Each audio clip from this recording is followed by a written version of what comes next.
Welcome into the fan attic. For Turner for sports fans, by sports fans, we got JJ in the house. What's up, JJ? What's going on, fellas? What's going on? Hey, got Thad in the house. What's up, Shawty? Fellas, how's it going? What's going on, JJ? Nothing much, Hey, Dad. What's man. going on, man? Hey, Tennessee out here doing Kentucky like we thought they would. Hey man, I can't even lie. I had a long day, man. I had a little league football, and I just been kind of all over the place. So I haven't had a chance to watch a lot of football today. So Well, we got Pitt, North Carolina going on right now. What's the score, JJ? You know? Right now, Pitt's up 17-14 in the third quarter. Right now, it's been a good game. Pitt's played really well on defense. It's been a good one. Yeah, they've been kind of holding North Carolina in check. We know North Carolina can pretty much score on anybody. And Pitt's been doing a good job holding them in check. Kind of like Kansas State did to Oklahoma State. That was a crazy game. Bro, Oklahoma State didn't even score. Like, how's Tennessee holding up? it's 37-6. Oh, wow. Okay. Yeah, Yeah, it's a whooping. they got 3 interceptions, and one of them was a pick six. Okay. Ole Miss is up 23-14 on Texas A&M. Michigan State is actually not playing that bad. It's 19-7 Michigan on Michigan State. Penn State played good against Ohio State for 3 quarters. You know, 4th quarter, Ohio State just got too many Jimmys and drills. You know what I'm saying? They ended up beating them, I think, 44-31. And we gave Florida a little life in the 3rd quarter. Yeah. So I watched that, and I had to watch some of that. Yeah, I mean, bro, like we was giving them the ball on the 25-yard line and everything. Like, come on, man. I thought we should have ran the ball a little bit more in the 4th quarter because they couldn't stop the run, and then we just steps and throw the ball a little bit too much. You know what I'm saying? That's something we talked about in previous shows about them reeling them back in, trying to we're throwing too much. Like throwing on first down every drive is just a little bit, a little predictable for me. Yeah. That's what I'm saying. Like, if you got the running game working, and we did. Like, I want to say we had 2 backs over 100 yards, or one was 90 yards and the other one was 105. It's like, I get it. And you brought up something too. We don't use sticks and legs like we used to. What's But up? I told you why, because we don't know what we have behind him. He's more important right now. You can't afford him to get hurt on something where he using his legs, because last year we had JT. Now you don't know what we know Beck, but we don't really know what we have them. I got you. Well, So, hey, Coach, I'm we gonna say got. something. JJ, last week I wish the other guy was on here. I want to just come on and say, man, I'm a real jock, and I talk a lot of trash, so I didn't want to come off too brash to you guys last week. Brother, believe me, I'm the same way, man. It's good for conversation. I'm about to say, JJ, a former college athlete too. Okay. Yeah. All right. I played baseball in college. Almost got to play football. Injuries, man. Injury bug got me good. Hey, so we got Stat Guy in the house, man. He's feeling kind of, you got to talk him off the ledge, man. Missouri went into Columbia and beat him, dog. The Columbia, South Carolina. Yes. Missouri? 23-10. 23-10. Yeah.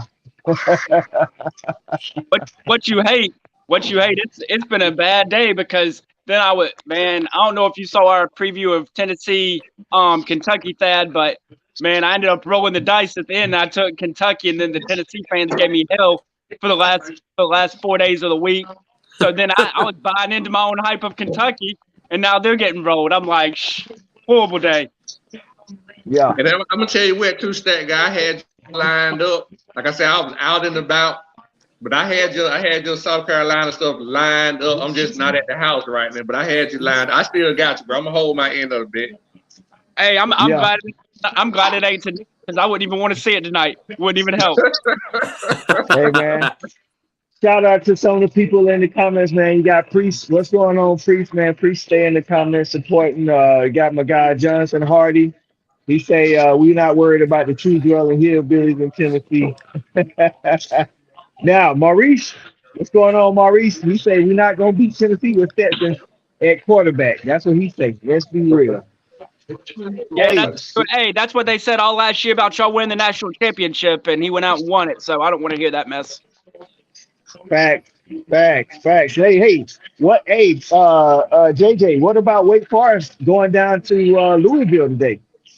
Yeah, so I think in the northern part of the country, it's called an ass kicking. So yeah, I mean, What happened? Yeah, oh, no, they Louisville the living beat hell Wake out of Wake Forest Forest, today.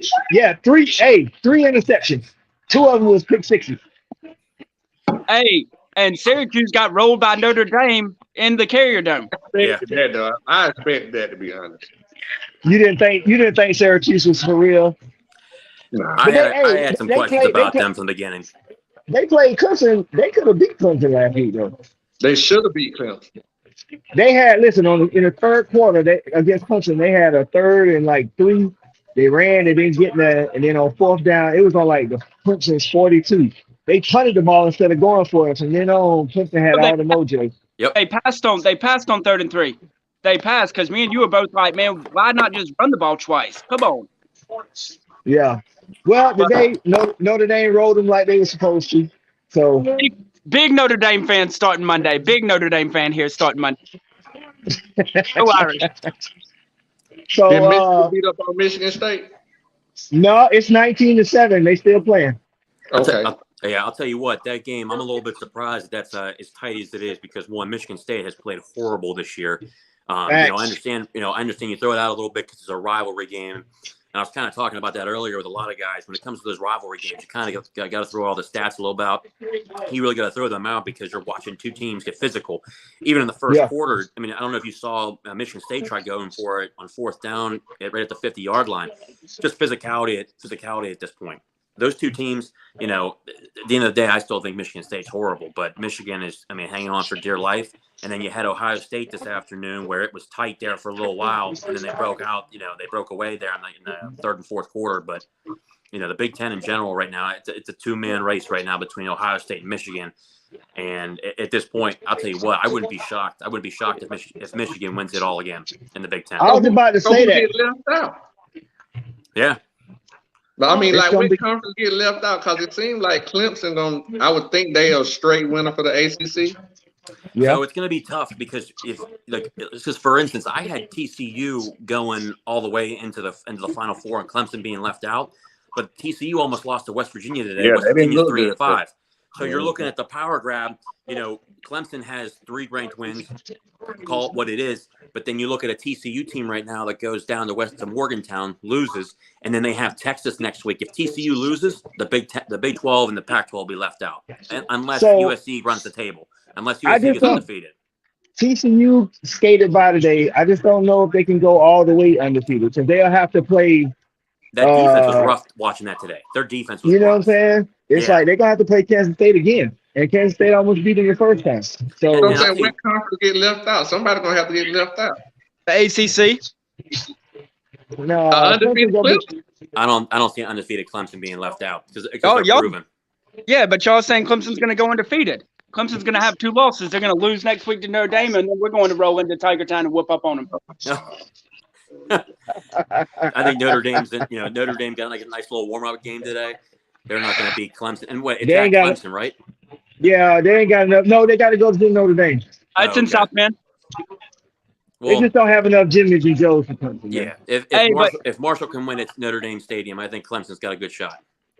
Hey, but JJ, what's crazy? You mentioned Michigan State being a rivalry game. We previewed that video, and in the comment sections, man, they had Michigan State listed at like 3rd or 4th for rival for them. So it's a one-sided rivalry. Michigan State treats it like a rivalry, but Michigan don't really care.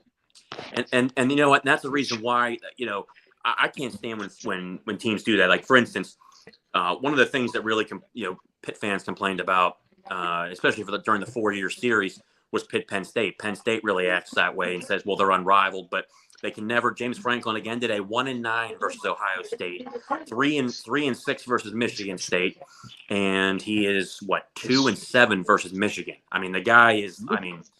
it just teams like that embrace rivalries. It's only going to help your conference, especially because it's in conference. But even in Pitt State, or even for Penn State, it's in state. Teams that don't embrace the rivalry and think they're better, they got something coming for them, and eventually it's going to catch up to them. Where especially Michigan, where they've got, how many years ago? What was it, a couple of years ago? They had that block punt. Michigan State takes it back and wins the game. It's any given Saturday. They better start taking these rivalry games seriously. And I think some of these teams, they do. They just don't want to say it. Michigan does. They just don't want to say it. And they keep calling Michigan State little brother after a win and stuff like that. They are at heart. They just try not saying it. Yeah. Hey, shout out to JB in the comments, baby. What's going on, JB? We got that dub today, man. It didn't look good in the third quarter, man, but for the most part, man, we handled business. Dashing through 2 picks. One of them I don't blame him for. I don't blame him for the first one because Dominique Blaylock was kind of going away from the ball. He caught it, and then the defender took the ball from him. But that second pick was all Stetson, man. Like, that was just a bad pass. But he should have threw one more. They dropped one, too. That's fact.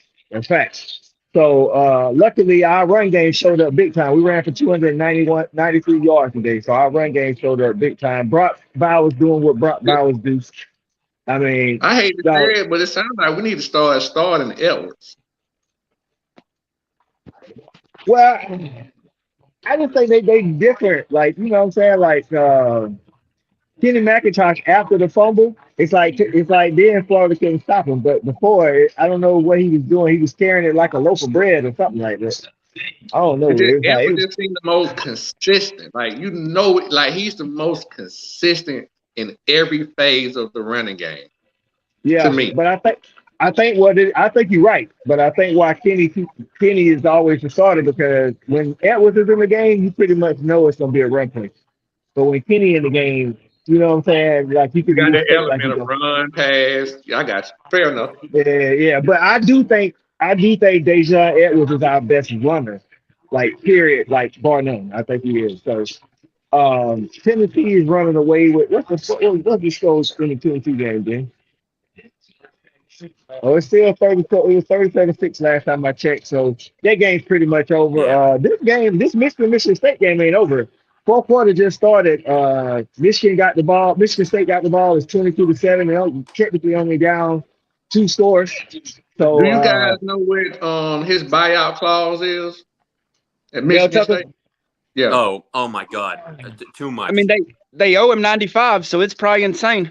It's probably, from what I heard, it's probably like 80 million.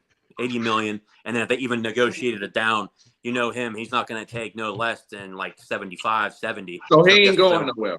He's going to be there till Jesus touches the earth again. So he's going to be there for a long time. So this is the thing with the buyout that you brought up with Jimbo. Man, them actually has the money to buy him out. That's not, money ain't the problem. But they will. The question that we were talking about today is Jimbo not a great coach, but who, like, Texas A&M want to win a national title?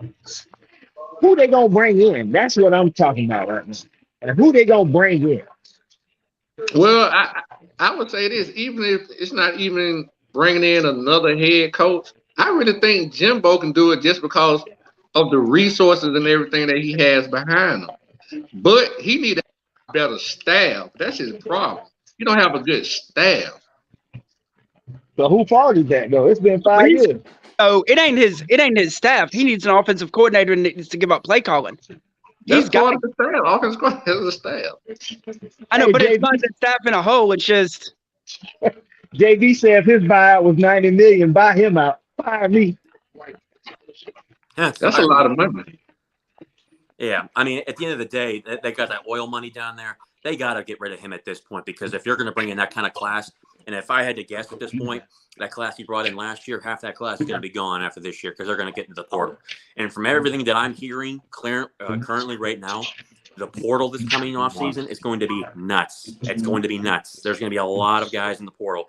Auburn, you'll see a lot of more of the Auburn guys hit there. Texas A&M will get a lot of guys in there.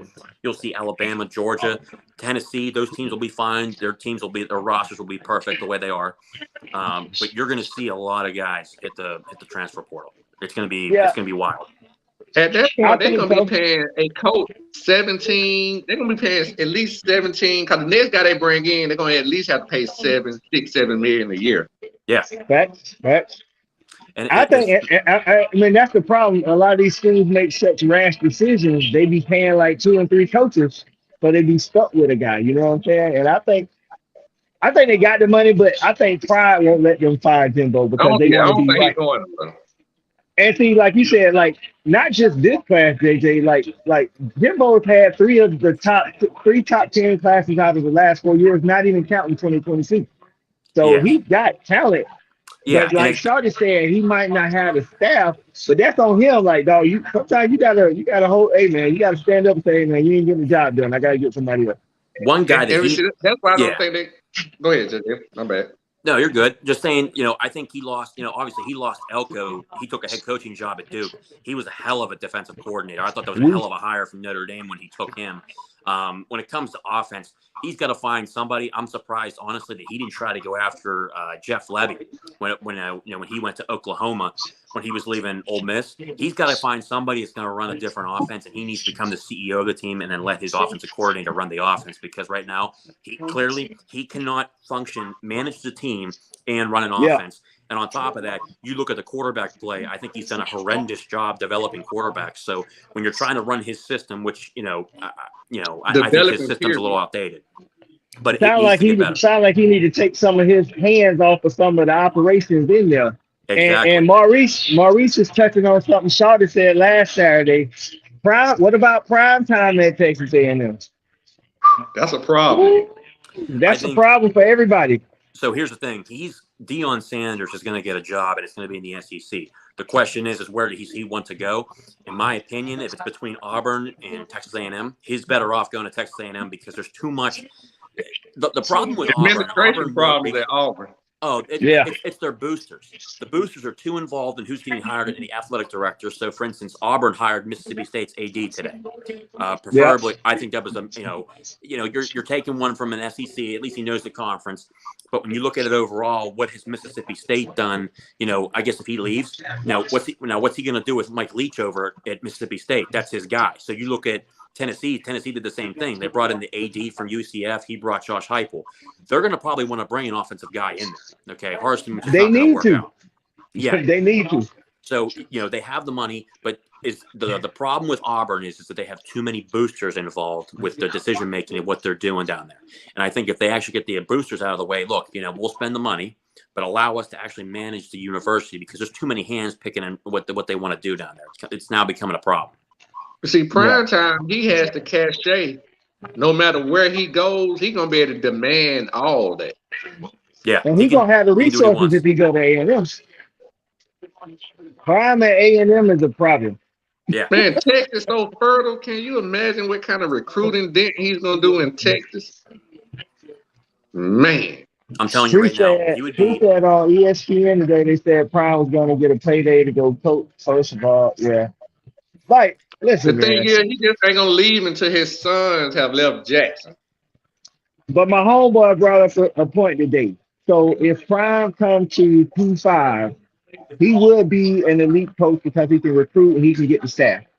But he just would be another one of the elite coaches. In HBCU, he is the guy. Like he's the Nick Saban, and there ain't nobody even remotely close. Yeah.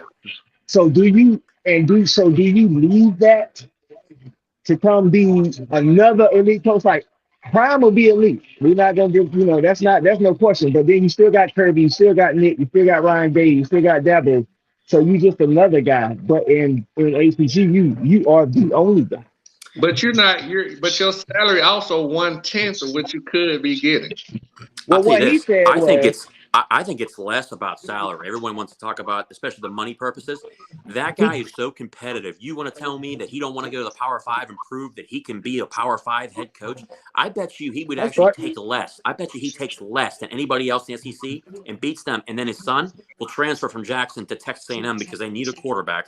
He'll go to Texas A&M, and I bet you he starts day one, and they win at least 9 games his first year. Hey, while we're talking, Shedeur got over 2,200 passing yards with 23 touchdowns and 5 interceptions. He's trying to get some Heisman votes. I was about to say, shouldn't he get invited to New York? He should be. It's gonna be tough, man. I think you gotta have astronomical numbers to, you know what I'm saying? You can't be comparable to a top 5. You gotta have astronomical numbers. Yeah. I just don't see him leaving. I just don't see him leaving Jackson until it's time for him to go home and get Florida State back on top. Yeah. I think that's right on. I think he's going to buy his time at HBCU, do crazy things there, and then Florida State. Next time Florida State opens up, he comes home and turns him into a national powerhouse again. I think there's still some bad blood with the Florida State because he stole Travis Hunter from them. I think some of those takes jabs at him every time he get a chance too. Always. Always. I don't know if he's gonna go to Florida State though. I think that bridge might have been burned, though. I think they tried. I think the boosters' pride might have been hurt too much. You know how pride can make you make some bad decisions. You know what I'm saying? But pride's not going to get in the way if they have to get to the point where they have to fire their coach. Pride ain't going to keep them from making that phone call. Yeah, but regardless, they'll bring him in. But the question that they have to think about now, and I think what prime time's going to think about is, at the end of the day, that is his alma mater, and he would take that job in a heartbeat. The question is, does he want the all-in resources that Texas A&M can provide? Because one, Texas A&M definitely has it. But I agree with you in a way. I mean, that's his school, man, and I think it's it kills him not to see them doing well. What they're sitting at 5-3 right now. They got a dub today. They pretty much destroyed what was it, Georgia Tech today. It'll be interesting, but I think that it's either, I agree with you. It's either he takes the Texas A&M job, and if he doesn't take Texas A&M, if it's open, then he's waiting for Florida State, because I don't know what other job you would want at that point that's going to give you the resources to be successful early on. Yeah, I mean, I don't know. It's a tricky situation, but I did have a question for you, JJ. So, like, this year, Keaton Slovis hasn't been consistent enough. What are y'all going to do next year? Is Keaton coming back, or what's going on with that? So from the press conference that Pat Narduzzi had this past week, the faith is there. It's all in Keaton Slovis at this point. I see him coming back. It's crazy. He's not been playing well, but Pitt's winning right now, 24-21. He's got 275 passing yards to 2.5 quarters. I don't know what happened. They came out this game, and he's just been firing the ball around everywhere. If he can play like this consistently, that's their guy. But the question is, okay, can we do this consistently to where we build upon this? Is this where this team has really put it together? The defense has been playing well all year. If their offense can figure this out, in which so far this game, Keaton's been playing damn good. If he can figure it out and play like this consistently, he's the guy. Now, if it goes the rest of the year and you see him struggle completely, I could possibly see them going to the portal. But also, the kid they got coming in, Kenny Minchie, he's a 4-star out of Nashville. He's out of Tennessee. And the kid's a stud. I mean, he's definitely got a pro arm. Out of Tennessee? Yeah, 4-star out of Tennessee. This kid's a stud. He's ranked the 3rd best quarterback in the country right now. The kid's a stud. Okay. Yeah. How Tennessee didn't get him? They got Nico. They got Nico, the 5-star quarterback. Number 1 guy. Okay. That's probably the only reason why that kid's not going there, because they got the number 1 quarterback in the class. AJ, I mean, I know he's putting up numbers tonight, but I don't trust North Carolina's defense stopping the 4 of us from going out there and putting up yards. Yeah. I mean, and so tonight, Pitt's doing a good job kind of holding them under their average, because normally they just outscore you and beat you. It will get to a couple of these comments. So Maurice says, guys love the show. What can they do as fans to make it bigger? Hey, Maurice, just spread the word, man. Get some more people in. You know what I'm saying? Get some more people that's going to actually. We definitely appreciate you, Maurice, man. We get some more people that's going to interact, not just watch, but we like when fans interact, because our guys like to debate, like to answer questions and things of that nature. And then Maurice also said, can we beat Tennessee? As the Dogs, can the Dogs beat Tennessee? Maurice, we're going to have a live stream on Tuesday, man, with the Dogs. You know that. But I'll tell you this. To beat Tennessee, you got to be able to slow them down with a decent secondary, and you got to be able to put up points. Georgia can do both. So unless if he turned the ball over 3 times like he did against Florida, we might be in trouble. But I don't see us doing that 2 Saturdays in a row. So, they got to be able to block us too, Coach.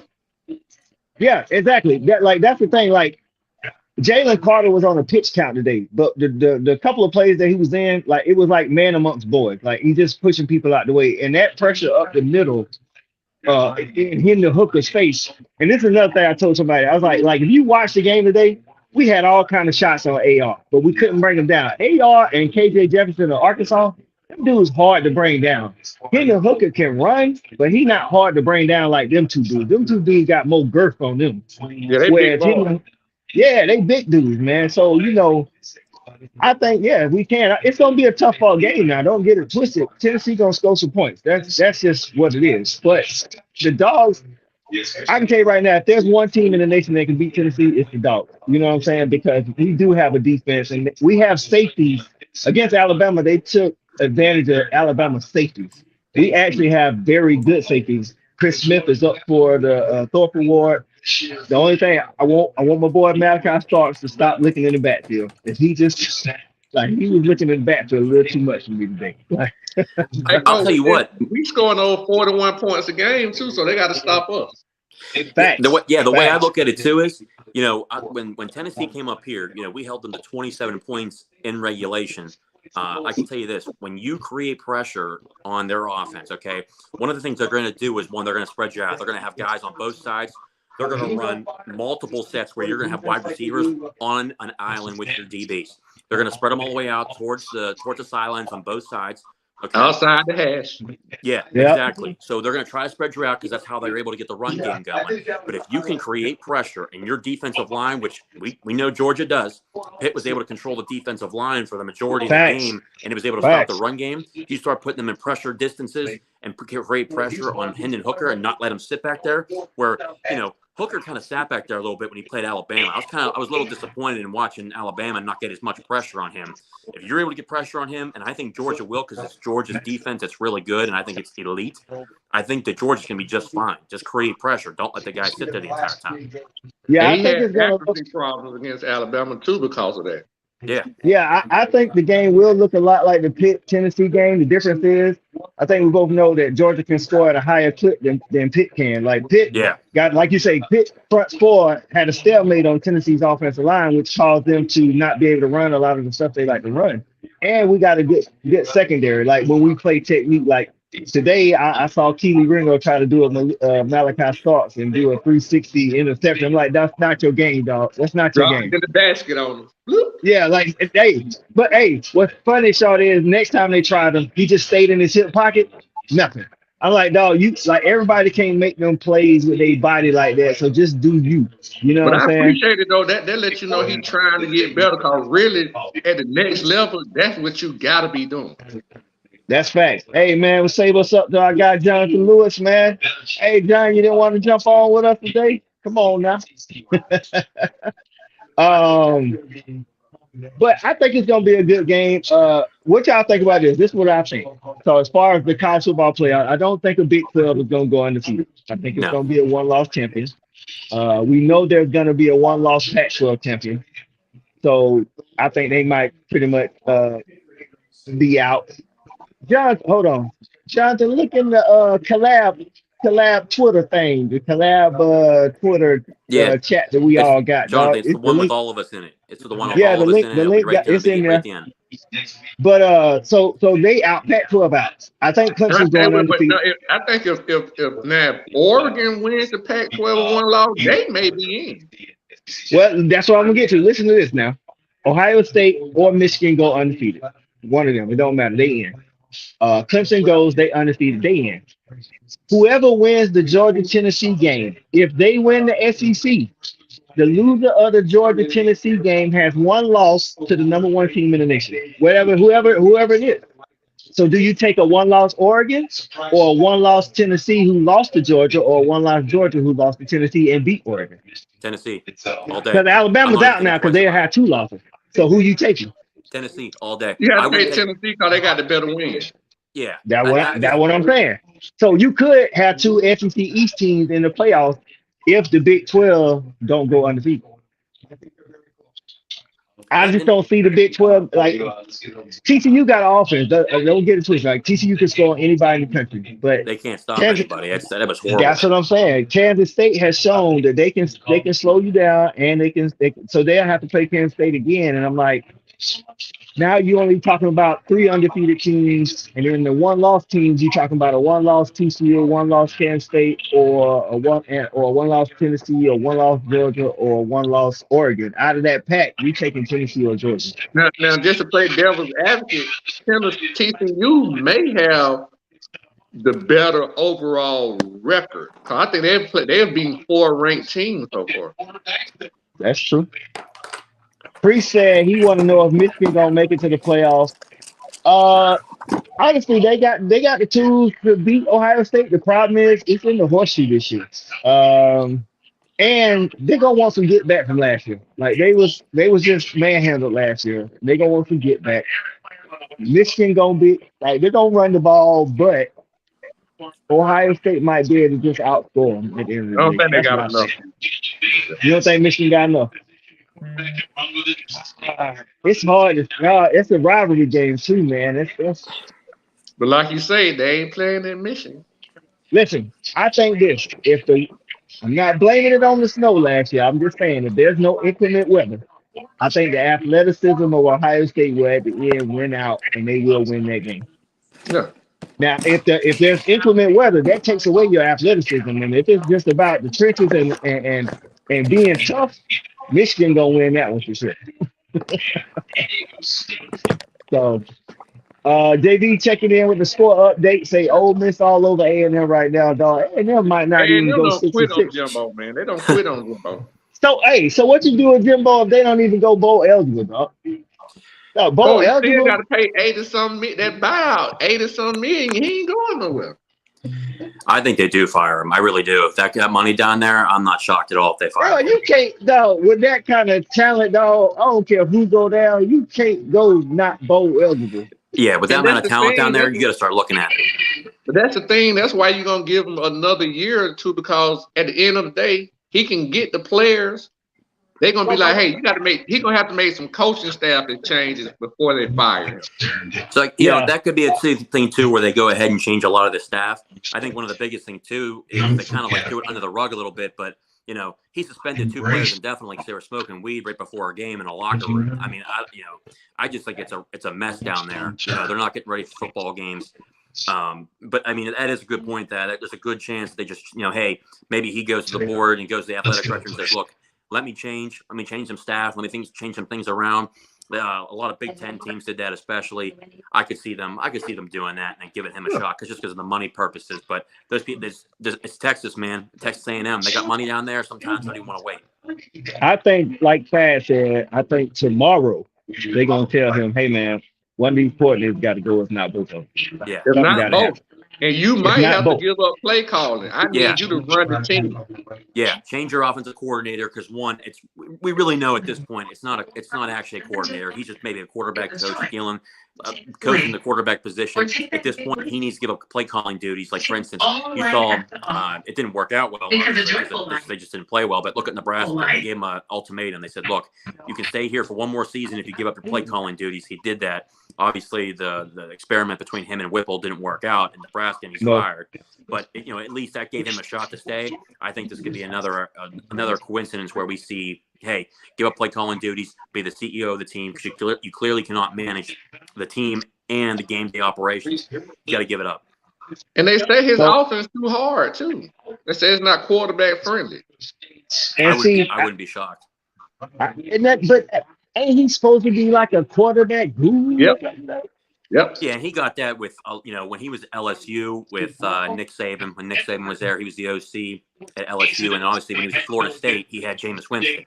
So, but then at the end of his time at Florida State, he couldn't recruit offensive linemen. He couldn't run the football. Basically, the problems he's having now, he's still having the same problems. So you have to wonder: is he making the right adjustments, or is he still running the same offense from God knows when? And the guys getting the system down. He's still running that same. He's running the same offense. That's what I'm saying. He has to run a new offense. I mean, he got to get a new offensive coordinator, not just a figurehead. He got to bring a new offense in. Yeah. That's it, Thad. Like a new offense, like you said, not just somebody that's got the OC title, but somebody that's actually got a totally different offense than he has. Because that LSU 20 whatever 2010 or whatever 2007 when he was with Nick Saban, that ain't gonna get it though. Like that's not where it's at right now. You don't have the players to do that. Like you know what I'm saying? Like you can't just smash mouth people no more. You got to And be able even to put your that thing. quarterback though is not. I would say your quarterback is not, in a sense, I would say equitable to what you are recruiting. Yeah. Like you got to have a better trigger man. You got to. And that's the thing. Like I used to say that about Jim Harbaugh. Like people like, well, he ain't had no quarterback. Whose job is it to get the quarterback though? It's the coaches to recruit the quarterback. Like somebody can't evaluate. Like that's all I'm saying. Somebody can't evaluate. Like you can't keep missing 4, 5 years in a row on quarterback, man. Like somebody got to pan out. So that's I don't know. What's the score on the Pitt game, Jay? So right now it's the end of the third quarter. Pitt's still up 24-21. UNC's driving at this point, but I think the defense is playing well. The offense got us just to continue to push drives. They had a touchdown there to get it to 24, but it's gonna be a close game. And it's funny, the last 10 years, this series, the last 10 years has been determined by 3 points or less every game. So we knew this game was gonna be close. Wow. Hey, look, just real quick. Hold on. I'll let you get in here, Charlotte. Real quick, JJ. JJ just started his own YouTube channel, man. I've been pushing him for the last 6 months to get his own podcast. He just started his own YouTube. Tell him where they can find you, JJ. Yeah, so finally just opened it up. We'll be getting content going, and it's at just find it on YouTube at Talking College Football with JJ Kitchen. It'll be good. Get Coach, get everybody on. It's going to be good. Get Jonathan on there. Just great conversation. I've been excited. I know Pitt fans have been asking for it, so it'll be good. It'll be good to get it going and get people just honest content. No media bluff, no media, extra fluff to it. Just straight to the point and get the real answers. Until those sponsors start coming. Yeah. Hey, so listen, what y'all think about this? This might have been the best year to do a 12-team playoff. Yeah, remember I said that earlier in the year, Coach. Yeah. You did. Sure. You did. It's Because it's so it is. There's literally probably 6 teams that probably could on the right day win the national championship. Mm-hmm. And it normally ain't like that. You know what I'm saying? Right. It normally ain't like it. It just depends on who you get matched up with in each round. You know what I'm saying? Right. No, but I think it may stay like that because of the NIL and the portal. Like JJ said earlier, Texas A&M and Auburn this past week had 3 people in the portal, like on the same day. So it's like these guys are just jumping in school to school. I mean, they got every right to it at this point. But it's hard to it's kind of like college basketball with the one and done. You know what I'm saying? It's it's hard to predict who's gonna win the championship because nobody has a continuity in their roster. That's why it's so important. A lot of people take what Nick Saban has done for granted. Yeah. Georgia is a prime example. We won the national championship last year. So the question would be, are we rebuilding or reloading? Because it's hard to win back-to-back or even go undefeated, any of that. And Nick Saban has stayed so consistent.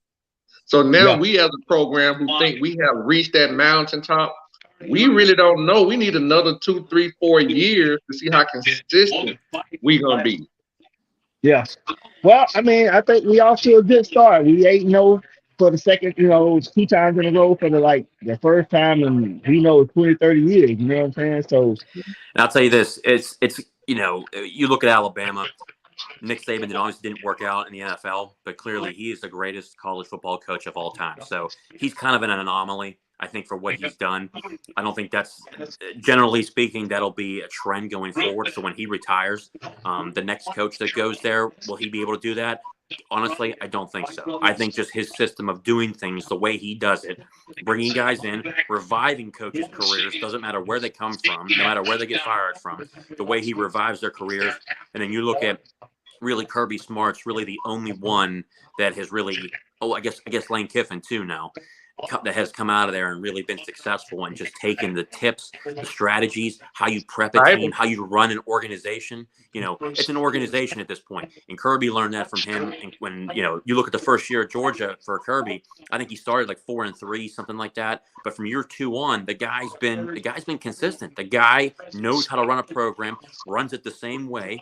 He's very, very strategic in what he does. You look at it, he's really, truly the closest disciple to Nick Saban, because especially too, they're both defense. So I think, he's doing a tremendous job. I think, Georgia, I think, they still scored 40 some points today, right? It was a 42 or 44 points, something like that. 42 to 20. So look at it and say, okay, hey, Georgia didn't have possibly their greatest game, and they still scored 42 points. So I wouldn't be concerned at all. That you're not having the best day. Yeah. So let me ask you all this question. Go ahead, go. So what I was saying is right here. So, Coach, you remember a couple of shows ago we was talking about, I was kind of like, well, we had these coaches come in the SEC, and in their first and second year, they make immediate changes and impacts. We talked about some of the Florida coaches that did, some of the coaches at LSU. So, like right now, we got the guy at Tennessee has come in his second year, and he's pretty much supplanted Stoops in Kentucky as the second, a third, how you want to put it. So does that make Stoops' seat get hot now? Because he's been there 10 years. It took him down there 10 years to get to second place. Now you've been supplanted in 2 years. I don't think so, because I think Kentucky knows their place overall. And I think that showed in the offseason with Calipari saying, y'all paying way too much attention to the football program. We're still a basketball school. Let's not get it twisted. And while he's been 10 wins 2 of the last 3 years, I think they we good with that. I know what me and you always talk about, like I think what me and you talk about, like if you ain't trying to win a natty, what you doing? But some programs in the nation, I think Kentucky does a better job at knowing who they are.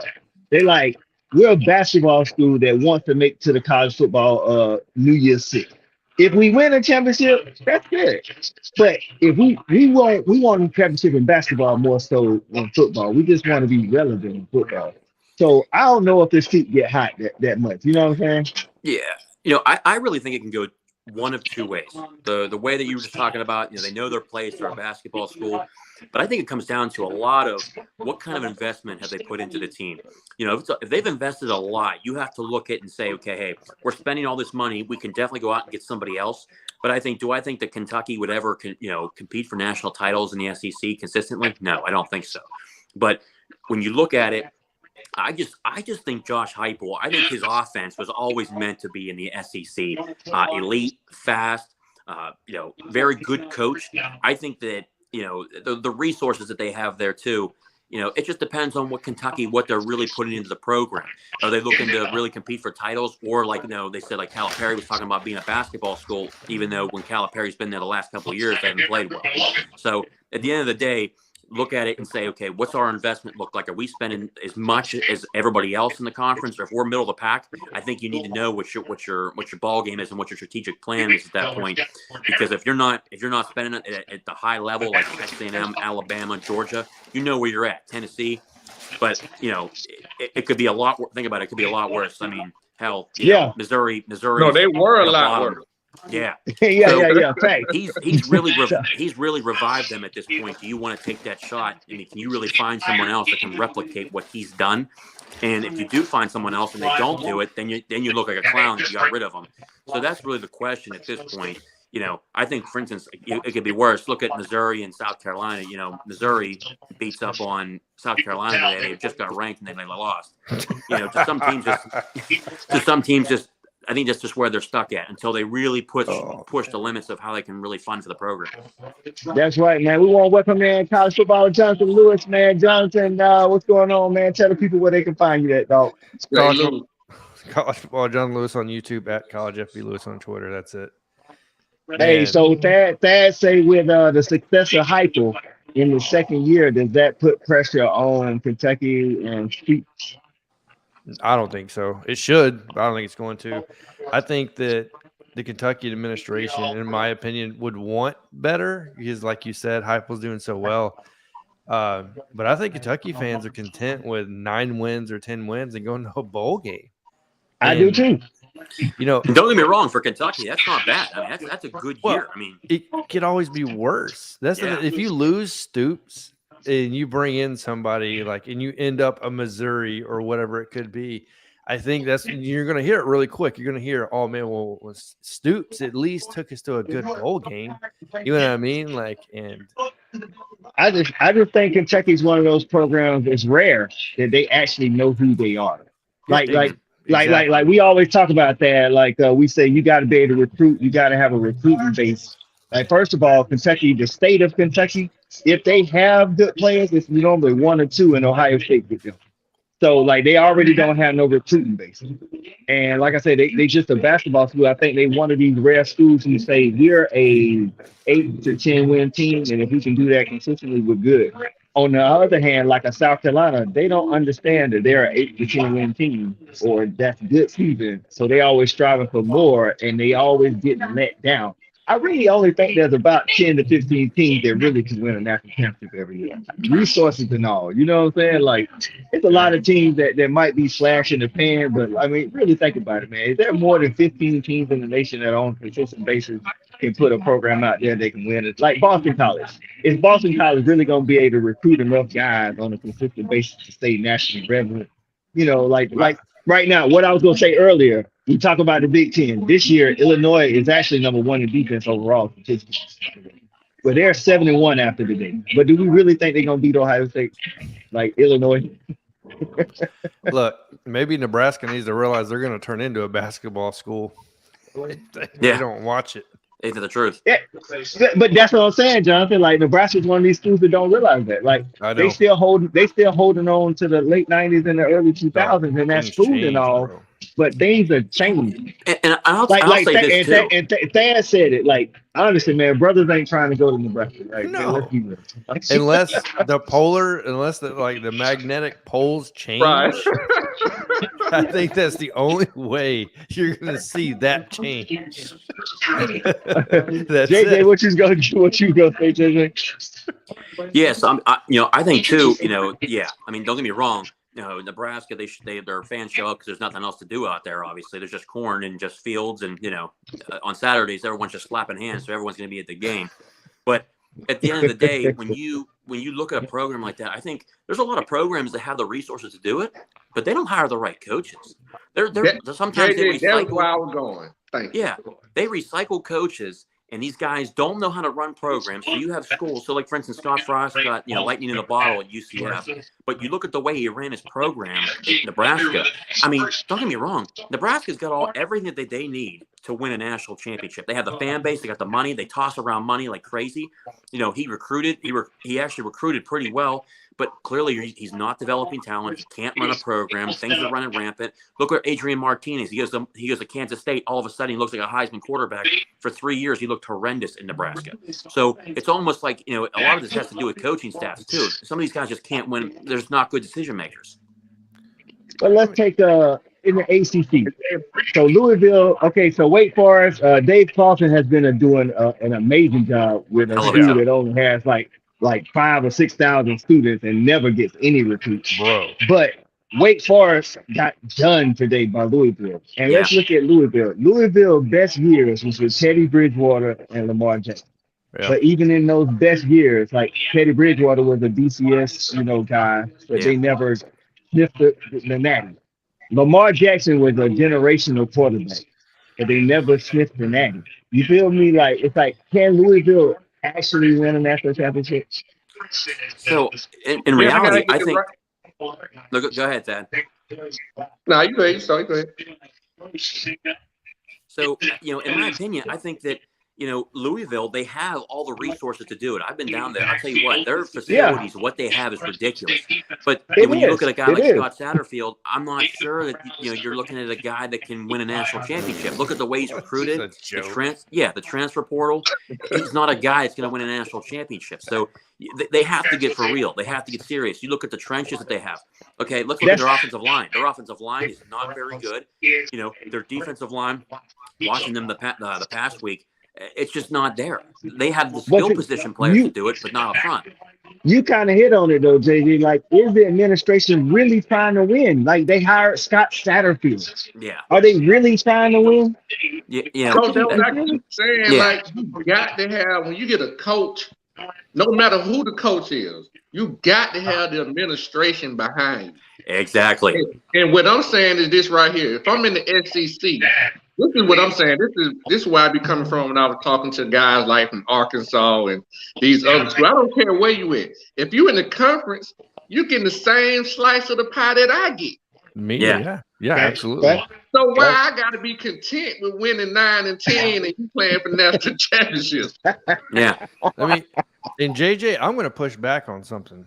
You say that Louisville has the same resources. Let me spit some facts at you real quick. I just looked it up. So I've been doing a lot of research on recruiting lately. I love recruiting. Louisville spends $322,000 a year on recruiting. How much does Alabama spend? Oh, listen, it's close to $1 million. $3.25 million per year. Yeah. In Georgia, I think Georgia spent more than that. Georgia this past season spent $3.29. $300,000. That's it. 322,000 is what's reported. Shout out to Treese, man. Before we go on, shout out to Treese. He said he got a sort of photo. He said, "Nice to meet you, Jonathan." Priest was another dog, man. Play dog. He said, "Love Coach I." He said, "Dog on top, ring the bell." He about to get out of there. So appreciate you supporting there, Priest. Thanks, Priest. But Jonathan kicking facts though. Jonathan kicking facts, man. That money that's spent is different, though. Like. But let's the money aspect of that is one, horrendous. But two, is it the administration or is it Scott Satterfield? You know, that's the question I look at is, are these guys recruiting the correct players? It's all of it, because the administration is responsible for creating the money to give you a better budget. Look at Florida. Florida's problem ultimately, in my opinion, was not just Dan Mullen. Dan Mullen was not given the keys to the castle to even recruit players the way he wanted to recruit, which in turn, I think, made him go, good point. To hell with it. I'm not recruiting nobody then. Yeah. Good point. Like when Kirby got the job, it was known that Kirby was going to get whatever he needed, whenever he needed, however he needed. Facilities, more coaches, and a bigger budget. Yeah. And I think when you look at it, the better universities that are going to compete for national titles start from this basis. It starts from day one. One, what's the chancellor like? You got to have a good chancellor that understands the plan of what you want to do. It's not just about academics; it's about the athletics. Number two, you got to have the AD that's very aggressive, that understands they're going to hire the correct coaches, give the coaches what they want. Then you have to have the coach. But I think number one, over top of the chancellor, is you got to have the boosters on board and to have the money that's there. I think a lot of these universities, they may have a decent coach and they don't have a good chancellor, or they have a good chancellor but they can't figure out the coach that wants to go there. Sometimes some of these schools are looking for a coach. Some of these coaches just don't want to go to these schools because they know they're not going to get the funding or the opportunities that they need to be successful. I think that's where it's basing it from. So we'll see, but I just think, that was a crazy stat from Louisville. I didn't know that. That's I think in Athens, we have the trifecta. Like, we have a coach in Kirby. We got an athletic director who backs Kirby. We also have a school president that backs the athletic department, because listen, if you're a school president and you don't back your athletic department, because this is the thing.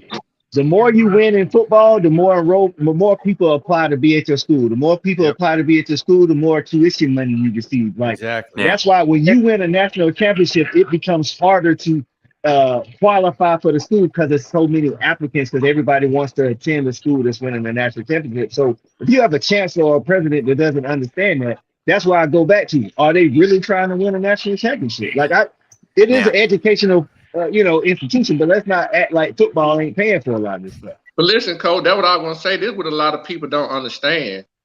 The athletic department is totally independent from the university. They really ain't got nothing to do with each other. They just happen to wear the same logo. If it wasn't for the logo, they wouldn't even have nothing to do with each other. Football brings in its own money. It does, but it also the university. I was about to say, but it creates money too. Like at this rate right now, like Georgia was already pretty decently hard to get into, but since we won the Natty, the 2023 class, you know how hard it is because of how many applicants we had. Because Enrollment, people want to be like when Alabama winning all those natties, the enrollment has shot up from before Nick Saban was there. Way. Like it's independent, but it's creating money for the Oh university. yeah, You know yeah, what I'm saying? I'm just saying they separate entities. Yeah, It's yeah. like it's almost like if we didn't have to go to class, you really wouldn't need the university for that. Like they their own entity. We just got to go to class so we can say Georgia. Yeah. You know what I'm saying? Yeah. So that's what I'm saying. Like JJ pointed out, man, it's got to be all three levels if you really trying to win a national championship. And I don't think that's why I say I don't think there's more than 15 teams. Well, all three levels, coach, athletic director, and president, all take it so serious that they trying to win a national championship. Well, Go ahead, JJ. Johnson. Let's not ignore the obvious either. Every time a great chancellor is found, a great coach is found, they typically go to the same schools, the top schools paying the top money. So every time somebody comes out and they're a great head coach all of a sudden, or they get steamrolling, right? Where do they go? Steve Sarkisian goes to USC when he does it. Then all of a sudden he's back at Alabama, and then he goes to Texas. And it's just a cycle of the same schools getting the same chances and throwing a lot of them just throwing it away. So see, that's kind of like what JJ said earlier, because Steve Sarkisian knows, in his mind at least, he's like, if I go to Florida, I might end up like Dan Mullen, where they didn't want to give me the keys to the castle, but Texas gonna give me the keys to the castle. So you're right. They all the good coaches keep going to the same schools pretty much because they know, like JJ said, when they go to the other schools, when they go to UCLA or Stanford, they like, am I gonna really have freedom to make this program what it needs to be? Yeah. no, Rich get richer. and you look at a perfect example. That's David Shaw at Stanford. Like that man should have left years ago, man. He had opportunities to go big time, and then he didn't take the chance. And now look at him. He may end up getting fired from Stanford. Yeah. Like you got. He's been so solid there. God, it's like now it's gonna be crazy to see somebody else as the head coach at Stanford. He's been there like 10 years, man. Dude, he's been there. I think longer than that. So let me look because I know. He's been there, man. I can't imagine their recruiting budget is very high because they don't like listen. They had When players go to Stanford, you got guys. I ain't gonna say they really going for bigger reasons. It's not really about football. They got other aspirations. Because you actually have to get accepted to the university before you can even take your official visit. Right. It's more about school than it is football. That man got to Stanford as a position coach in 2007, never left, by the way, and then became the head coach in 2011. He's been there 12. This is 12th season? Wow. Yeah, he's been there a long time. As the head coach, anyway, yeah. Yeah, head coach. He was there. He was there with Jim Harbaugh when Harbaugh was the head coach. He took over after Harbaugh. Yeah. Oh, that dude has been. He's a part of that institution. So with that said, how bad do you have to do as David Shaw to now they're thinking about firing you? Because they're not even putting like I think Stanford want to win championships, but they care more about the overall athletic department as opposed to just one sport. Well, you know what I'm saying? They got hit with that scandal too of letting, you know what I mean, the rich people paying to get in school with USC. Yeah. I thought that was UCLA. That was Stanford. Stanford was in that too. Stanford, it was some parents in Stanford too. That was like the volleyball program or something like that. No, it was the sailing program. It was something crazy that nobody knows about. Yeah. And USC was the polo program. So I just watched. It was the California schools. Yeah, it was the California schools. That's what it was. So. Polo. I don't know who else played in the SEC today. I think we only had 5 games in the SEC today because there was a lot of teams that was off. Georgia, Tennessee, South Carolina, Texas A&M. Don't even get me started on them. Jimbo Fisher needs to pack his bags, dog. He ain't going nowhere, though. And leave. Hey, they're gonna be some expensive bags, J. Lou. Look, go get him some Louis Vuitton. I'm sure they got some expensive Louis down there. No, they got nothing in College Station. I don't know where they're gonna have to go, but they better hit some oil money down there around that place or something. So JJ, long term, how you feeling about Cincinnati? Is he worse than Mel Tucker right now? Is he worse than Mel Tucker? I can't stand Jimbo. I'm biased. But Mel Tucker's had one bad season after his great year last year. It's too early in Mel Tucker's career to compare him to Jimbo. He's got plenty more time. That's still a problem. You gave that man $10 million a year, though. You did give him 100. You gave him 100 piece. Yeah, he's not going anywhere anytime soon. So JJ, how you feeling about the coach at Pitt long term? I'll tell you what, man. You know, Pitt just went down now because they got Skip Tutty to UNC. I'll tell you what, man. Just he brought a new coordinator in. You know, we'll see how he does. You know, it's a transition year. This year, at least, continue to show the progress that's there. But I think if next year he comes out and only wins 7 or 8 games, then I don't see him making it. I don't see him making it at Pitt. But we'll see. At the end of the day, though, I mean, he did. I mean, hell, he won 11 games last year. We'll see what they do. It's a transition year, different quarterback. We lost. Kenny Pickett was a Heisman candidate. We'll see what happens, but it's got to get better. It's got to continue to just keep trending in the right direction. Okay. Now, I'm not saying a guy, you got to go out and win a national title or nothing like that. Progressively show improvement, but clearly from previous years, the money at Pitt has been fluent. We had, 2 people donated $30 million this year to the football program. So they just off the bat before the program, even season even started, they got $60 million just like that. Allow that stuff to continue to keep flowing. They got a good recruiting class coming in again this year. Just let it keep flowing. Stick with the course. Don't change. It's going to get there. Somebody's got to overtake Clemson, but it's like Clemson is just a steady Eddie in the ACC, and it seems like nobody. People can threaten them, but they can't nobody overtake. If that quarterback got hurt, it seemed like they would have did if that quarterback wouldn't have got hurt. I'm so tired of hearing about NC State. But they were the hot team. I know they were. At this point, either would have hurt every year. Yeah. Like they lost to Clemson with the quarterback, but then the following week they didn't have the quarterback, and then lost to Syracuse, and then they beat Virginia Tech today. So they still like a 2-loss ACC team who will get a decent bowl game, but I don't know. So who's the second best team in the ACC? I think it's up for grabs. Yeah, it's up for grabs right now. I mean, if UNC wins this game right here, then it's UNC. Yeah, then it's UNC because they're sitting at 7-1 right now. They'll be ranked in the top 20. Wake Forest, obviously, I was going to put them up there, but they went down today pretty badly. At this point, I would say it's them. It would have to be UNC. Yeah, UNC's only loss until this game over. UNC's only loss is Notre Dame. I'll tell you this too. I'm watching this game. This May kid. I'll tell you what. He's a hell of a quarterback. He's a first rounder, dog. Man, this guy is dropping dimes. Drake May is a first round quarterback for real. 100%. I mean, this kid is. His arm talent. I mean, this kid launched a ball over 50 yards here, and it was right in the pocket, right in the slot. I mean, I'm like, holy hell. So, I'm just tripping on why what's his name, Gene Chizik. This is his second season in North Carolina, dog. He can't put it together. What's going on? He can't. I don't know what they're doing with their defense. No idea what they're doing. He's done, dude.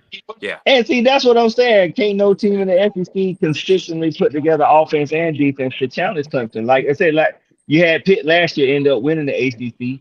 But if you ask Clemson fans, Clemson had a down year. Now they're kind of better this year, and it's like they're undefeated.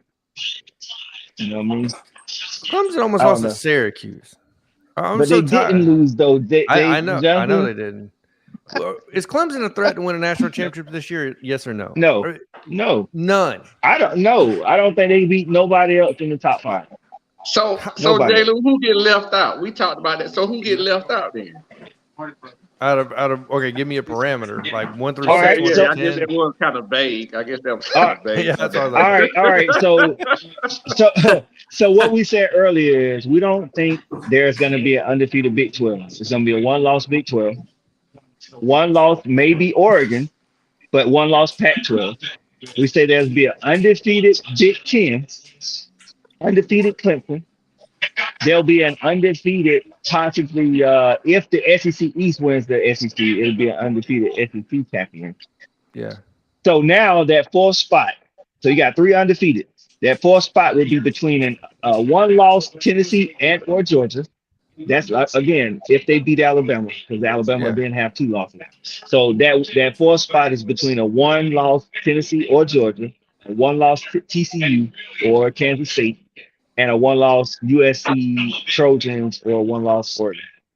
So who gets the fourth spot? I say it's either Tennessee or Georgia. I'm going to throw a wrench in your plans here, but there ain't nobody left on TCU's schedule that's going to beat them. They would have to play Kansas State again in the Big 12 championship. They're going to beat Kansas State again. Yes. You see what they did to Oklahoma State? I'm going to be honest with you. I don't, dude. Name the most consistent team in the Big 12. It's TCU. This not is even TCU. Close. In Duggan. So you saying they running it? You saying they running the table this year? Okay, you look at what's left. Okay, I'm gonna look at this schedule real quick, right? Texas Tech, Texas, Baylor, Iowa State. Every single one of those teams lack what? A back end defense. Dude, are you serious? Against those where dudes? do they play Texas? Where do they play Texas? I think it's not going to matter, bro. I think TCU faces Texas. They can play week. Texas, damn, in the middle of the fucking Coliseum on campus, and they're going to smoke them. Texas has no outside speed. They don't. Listen, they got Quinn Ewers back, and then Texas was playing. We see how he did last week. He did great, didn't he? Catching that L like he did, yeah. And they still say if they had the national media said if Quinn Ewers had played against y'all the whole game, they would have beat us. I agree with that. Yeah, I'll tell you what. TCU's remaining schedule at this point, they actually face Texas Tech next week. Then they face Texas. Then they face Baylor, and then they face Iowa State. I'm going to be honest with you. I think that TCU, because one, I watched that game today against West Virginia today. TCU's defense is led by Stevie Wonder. I'm pretty sure no one can see what the hell is going on with that defense. You're right. Baylor might give them hell. I don't think Baylor. I think because the way that they play recently, I think Texas Tech. But then the Texas is their best bet to lose. If they get through those two games, then TCU will go undefeated. But so if TCU goes undefeated, there's your answer. I mean, you'd have undefeated Big Ten, undefeated ACC, undefeated SEC, and an undefeated Big 12.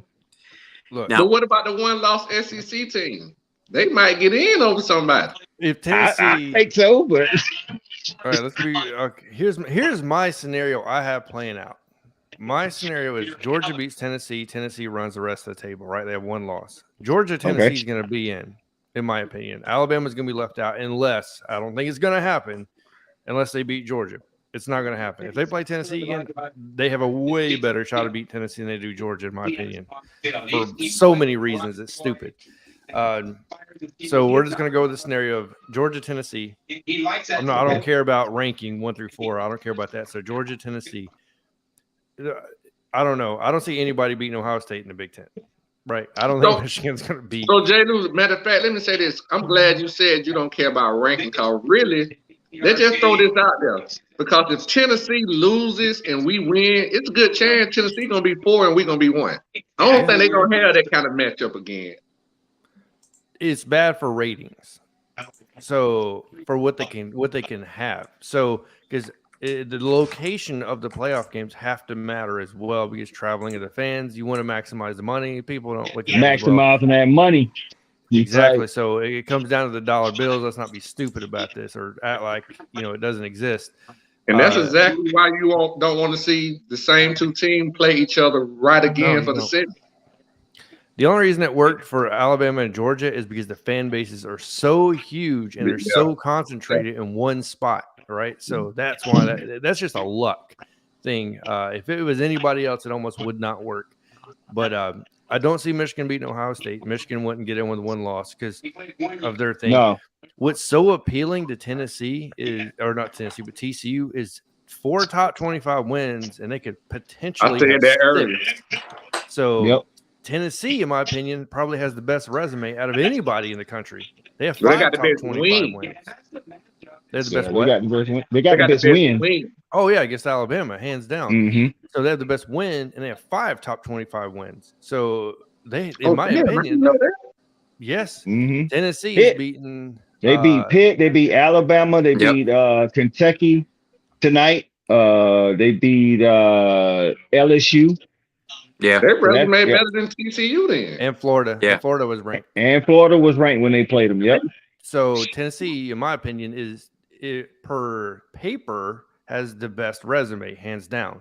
Then it's probably like TCU because TCU has 4 top 25 wins. And then there's kind of a mixture of debate of everybody after that.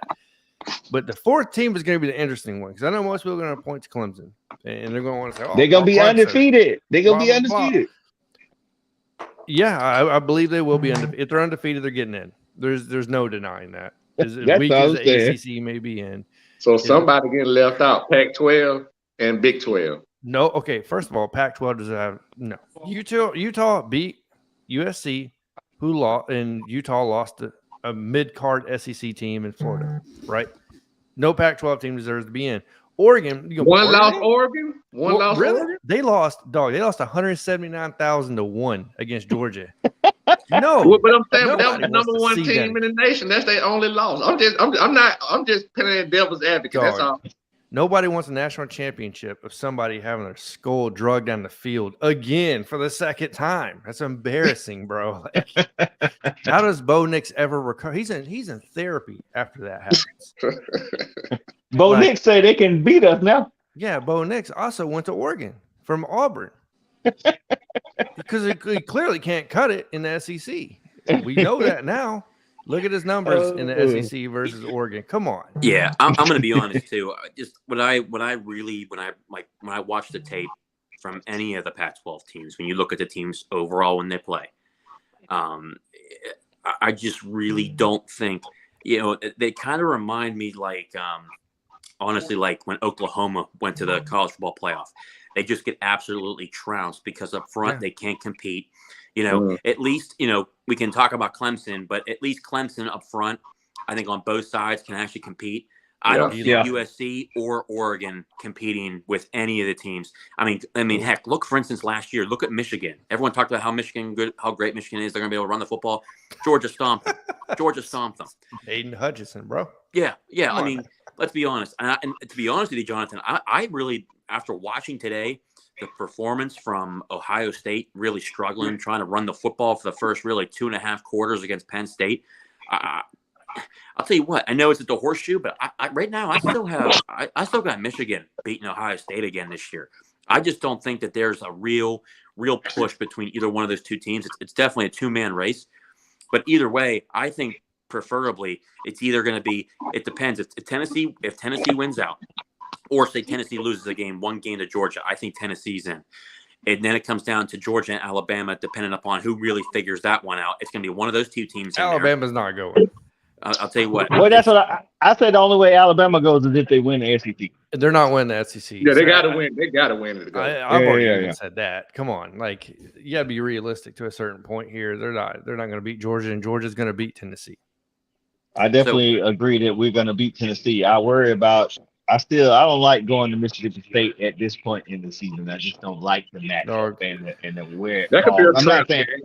That's what I'm saying. A trap game. That's how I see it. I can't. I'm not saying we're gonna lose because you got to think. Even if we lose to Mississippi State, we still go. If we beat Tennessee, lose to Mississippi State, we still go to the SEC championship. Dog, you ain't losing to Mississippi State, bro.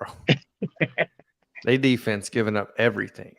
They're giving it up like Davis's mom. Dog. Like who?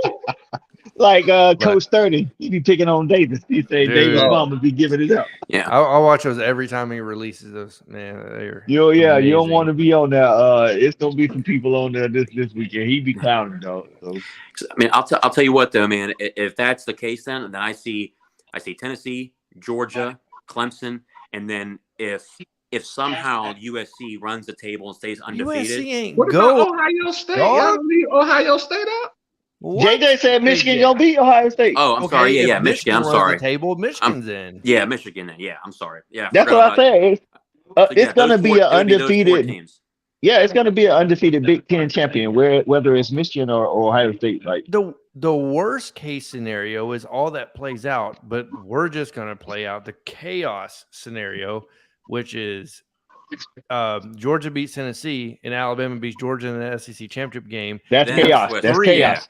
Win-loss SEC teams. Yeah. That's Tennessee get left out.